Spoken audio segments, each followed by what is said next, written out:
What's going on, everyone, man? It's your boy Zuko here today, and today I have for you guys a video showing you guys the dunk meter logic.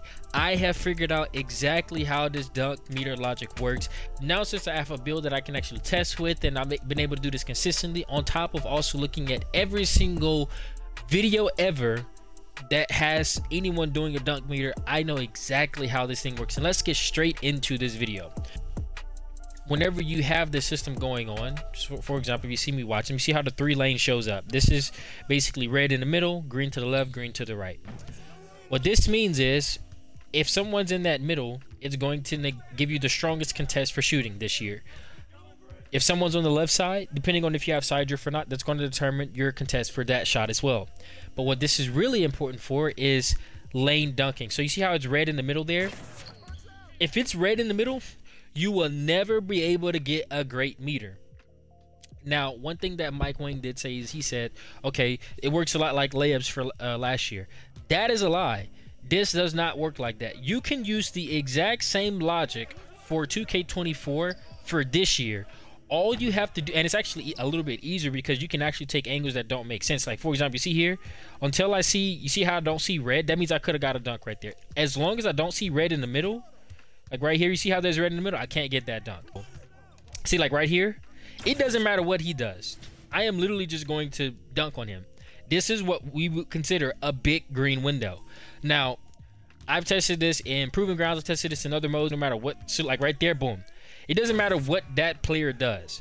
As long as you can sit here and watch that 3-lane and it's not red in the middle, it will absolutely give you the dunk every single time. It will never change. So like, for example, we're going to let him ride the hip right here. Boom. See, if you see no 3-lane showing up, then that means you can still dunk on him, which was not like this for last year, by the way. Last year, the 3-lane was also in the game, but last year you actually had to have a line of sight to you in the rim. But a lot of people didn't know that the 3-lane basically was what that was as well. But for this year, since we can't see the dunk meter logic, I'm just going to show you how you can, like right there, boom. There will never be a time where I will not be able to get this dunk off. Now let's go ahead and do this in a 5v5 format, so that way you can see it played out in like a more, you know, sweatier format. So like right here, let's see if I can get an angle. Boom. See what I'm saying? As long as it doesn't go red in the middle. Now here's one thing that Mike Wayne said that was true. If the defender can find a way to make it go red in the middle at any point in time that you are now going up for that shot, you will get less of a chance of making that dunk. However, for the way that contact dunks work, by the time that they actually sit there and trying to make a move, you're going to already put them in a contact dunk animation, which means they can't really stop this. Like, for example, like right here, he can't really stop that because of the fact that I'm putting him in an animation, which means unless another help defender sent help, there's no way to stop this. So it's basically a much better version of last year, except they want to make it to where if you sent the help defender, you're going to be good. But the caveat to that is that now, because it's based off of the 3-lane and it's not based off of like the gathered alone, you can actively make it to where if someone was in the middle and then they moved away from the middle, then you could still get that dunk. So let's say like something like this happened, right? Boom. See how it didn't go in the middle? Contact dunk. Let's say you're just driving straight through like this, right? And you're moving them out the way like that. You see how that 3-lane went away? The moment that that 3-lane goes away, go for the dunk. Let's see if I can try and do it again here. See, boom. We're going to blow out, dribble this. Again, he's not there. That's a dunk. Now, notice how the moment that I see that the 3-lane went away, that means he's not actively in a position to even stop my dunk. If he gets a way to get to the 3-lane after that, it still doesn't matter. That's one of the exceptions to this rule as well. If you went for your dunk and no 3-lane was even there, then that means that they weren't even there for the gather. So they're going to, like right now, he's going to be completely ignored, right? So that's basically what's going on with the dunk meter logic. I can get one where I drive straight through him here. Well, that was one where, again, look what happened though. Look at where the lane was for the meter. This is the reason why I say, like, honestly, if you make a build that has like really high strength rating as well, you're kind of BSing it a little bit because you get animations where you kind of move them out of the way. Now, I've done this against, you know, pure locks with 99 perimeter. You still get decent animations. They bump you a little bit. I believe you need to have a lot of speed on top of a little bit of strength in order to make this as OP as possible, because then like you can do stuff like this and you see, boom, he's too late, right? All right, so now we're on my PC and I'm going to be showing you guys the Joe Knows clips. So watch here, boom. He goes for it, no one's there. He's already into his meter gather, boom. See how it switches red at the last second? Doesn't matter, he's already about to dunk on him. He's in a contact animation.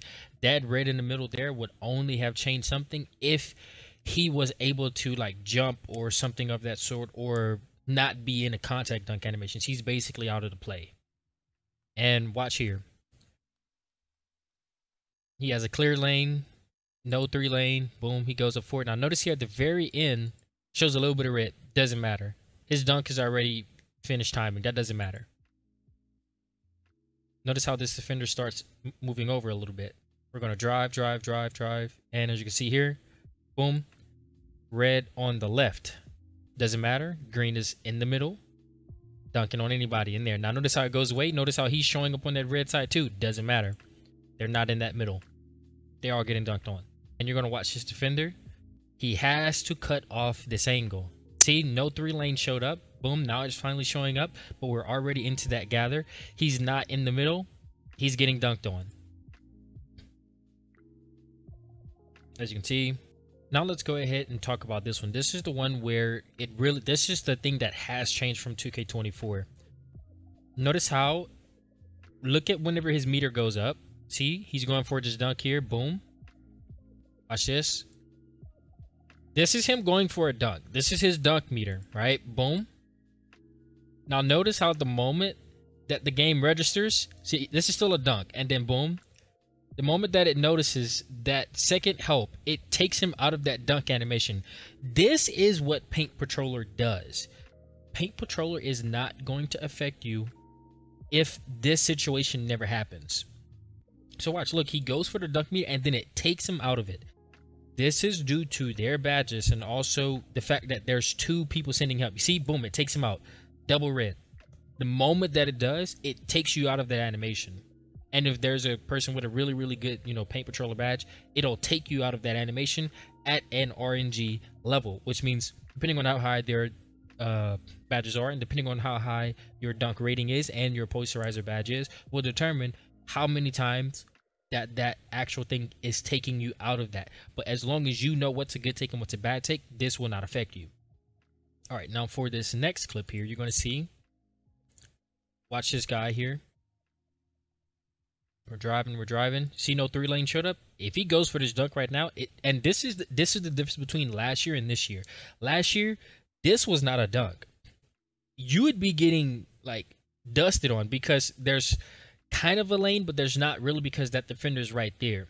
This year, as long as this 3 lane is showing green in that middle at the gather, you have a chance of getting that dunk off, and it's going to be a big window. See, boom, you see how it goes to that side, moves him under the rim. He's getting contacted every single time. All right, now for this one here, you're going to see, boom, he's driving. He starts it off here. It doesn't matter what's going on. It's a dunk. All right, now just notice how it showed that little sliver of red at the end. Doesn't matter. Now this one here is the real proof in the pudding here. Watch this. So he's driving, boom, he's going for the dunk. Look at this, nothing is in the red in that middle while he's going up for this gather. Boom, notice how it shows red right after, because he wasn't there, and the fact that he's under the rim.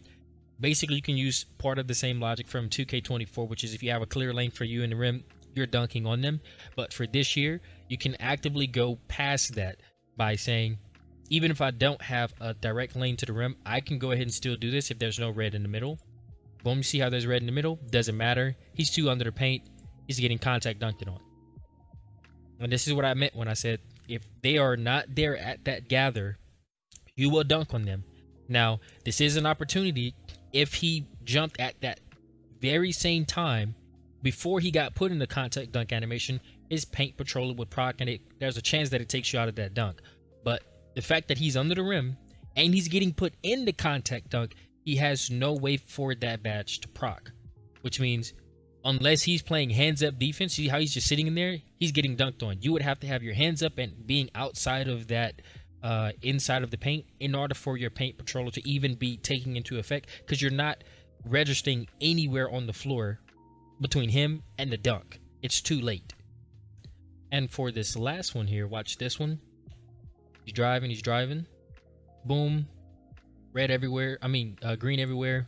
And notice how it shows red in the middle? Doesn't matter. Notice how his meter's already finished as well.